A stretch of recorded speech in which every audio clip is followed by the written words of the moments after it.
你不致缺乏。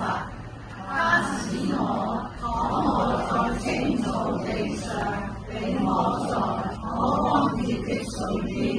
他使我的靈魂甦醒，為自己的名引導我走義路。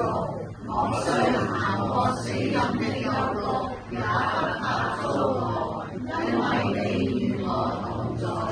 你的杖，你的光都安慰我。在我敵人面前，你為我擺設筵席，你用油膏了我的頭，使我的福